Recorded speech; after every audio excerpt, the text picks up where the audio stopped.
ಮಹಿಳೆಯರೇ, ನಿಮ್ಮ ಸ್ತನಗಳು ಚಿಕ್ಕದಿದೆಯೋ, ದೊಡ್ಡದಿದೆಯೋ ಅಥವಾ ಸಡಿಲವಾಗಿದೆಯೋ? ನಿಮ್ಮ ಸ್ತನಗಳ ಸೌಂದರ್ಯವನ್ನು ಹೆಚ್ಚಿಸಲು ಕೆಲವೊಂದು ಟಿಪ್ಸ್ಗಳು. ಧನುರಾಸನ, ಸೂರ್ಯಂಗಾಸನ, ಈಜುವುದು, ಉಷ್ಟ್ರಾಸನ ಮಾಡುವುದರಿಂದ ಸ್ತನಗಳು ಸುಂದರವಾಗಿ ಮತ್ತು ಬಿಗಿ ಉಳಿಸಿಕೊಳ್ಳಬಹುದು. ದಾಳಿಂಬೆ ಹಣ್ಣಿನ ತೊಗಟೆಯ ರಸವನ್ನು ದಿನಾಲೂ ಸಡಿಲ ಸ್ತನಗಳಿಗೆ ಹಚ್ಚಿ ಮಾಲಿಶ್ ಮಾಡುವುದರಿಂದ ಸ್ತನಗಳು ದೃಢವಾಗುತ್ತದೆ. ಸ್ತನಗಳಿಗೆ ಆಲಿವ್ ಎಣ್ಣೆಯನ್ನು ಹಚ್ಚಿ ವರ್ತುಲಾಕಾರದಲ್ಲಿ ಮಾಲಿಶ್ ಮಾಡುವುದರಿಂದ ಸ್ತನಗಳು ಬಿಗಿಯಾಗಿಯೂ ಪುಷ್ಟಿಯಾಗಿಯೂ ಇರುತ್ತದೆ. 200 ಗ್ರಾಂ ಸಕ್ಕರೆ, ತಾವರೆ ಎಲೆಯ ರಸ 100 ಗ್ರಾಂ ಸೇರಿಸಿಟ್ಟುಕೊಳ್ಳಬೇಕು. ದಿನಾಲು ಊಟ ಮಾಡುವ ಮೊದಲು 2 ಹೊತ್ತು 1 ಚಮಚ ಈ ಮಿಶ್ರಣವನ್ನು ಸೇವಿಸಬೇಕು. ತಾವರೆ ರಸವನ್ನು ಸ್ತನಗಳಿಗೆ ಹಚ್ಚಿ ಮಾಲಿಶ್ ಮಾಡಿಕೊಳ್ಳಬೇಕು. ಇದರಿಂದ ಸ್ತನಗಳು ಬಿಗಿಯಾಗಿ ದೃಢವಾಗುತ್ತದೆ.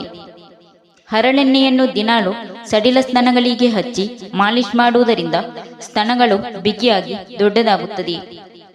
ನಾಚಿಕೆ ಮುಳ್ಳಿನ ಗಿಡದ ಬೇರನ್ನು ಒಣಗಿಸಿದ ಚೂರ್ಣ ಮತ್ತು ಅಶ್ವಗಂಧ ಗಡ್ಡೆಯ ಚೂರ್ಣ ಸಮ ಪ್ರಮಾಣದಲ್ಲಿ ಬೆರೆಸಿಟ್ಟುಕೊಂಡು ನೀರಿನಲ್ಲಿ ಕಲಸಿ ರಾತ್ರಿ ಮಲಗುವಾಗ ಸ್ತನಗಳಿಗೆ ಚೆನ್ನಾಗಿ ಲೇಪಿಸಿಕೊಂಡು ಮರುದಿನ ತೊಳೆದುಕೊಳ್ಳುವುದರಿಂದ ಇಳಿಬಿದ್ದ ಸ್ತನಗಳು ಬಿಗಿಯಾಗುತ್ತದೆ.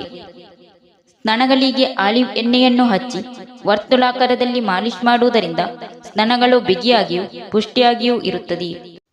100 ಗ್ರಾಂ ಕಣಗಿಲ ಹೂವಿನ ಗಿಡದ ಬೇರು, 100 ಗ್ರಾಂ ಅಶ್ವಗಂಧ ಪುಡಿ, 100 ಗ್ರಾಂ ಕಟುಟಕ ರೋಹಿಣಿ, 100 ಗ್ರಾಂ ಗಜಹಿಪ್ಪಳಿ ತೆಗೆದುಕೊಂಡು ನೀರಿನಲ್ಲಿ ನೆನೆ ಹಾಕಿ ಬೆಳಿಗ್ಗೆ ಗಂಧ ಆಗುವವರೆಗೆ ಅರೆದು ಸಂಪೂರ್ಣ ಒಣಗಿದ ಮೇಲೆ ಸಮ ಪ್ರಮಾಣದಲ್ಲಿ ಹಸುವಿನ ಬೆಣ್ಣೆಯಲ್ಲಿ ಕೂಡಿಸಿ ದಿನಾಲು ಅವರೆಕಾಳಿನ ಪ್ರಮಾಣದಷ್ಟು ಮಿಶ್ರಣವನ್ನು ರಾತ್ರಿ ಬೆಳಿಗ್ಗೆ ಮಾಲಿಶ್ ಮಾಡುವುದರಿಂದ ಸ್ತನಗಳು ಬಿಗಿಯಾಗಿ ಪುಷ್ಟಿಯಾಗುತ್ತದೆ. ಹೀಗೆ ಇದನ್ನು 2 ತಿಂಗಳಿಗೊಮ್ಮೆ ಮಾಡುತ್ತಾ ಬರಬೇಕು.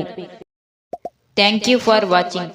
ಸ್ನೇಹಿತರೆ, ವಿಡಿಯೋ ಇಷ್ಟ ಆದರೆ ಒಂದು ಲೈಕ್ ಮಾಡಿ, ವಿಡಿಯೋನ ಎಲ್ಲರಿಗೂ ಶೇರ್ ಮಾಡಿ, ಚಾನಲ್ನ ತಕ್ಷಣ ಸಬ್ಸ್ಕ್ರೈಬ್ ಮಾಡಿ.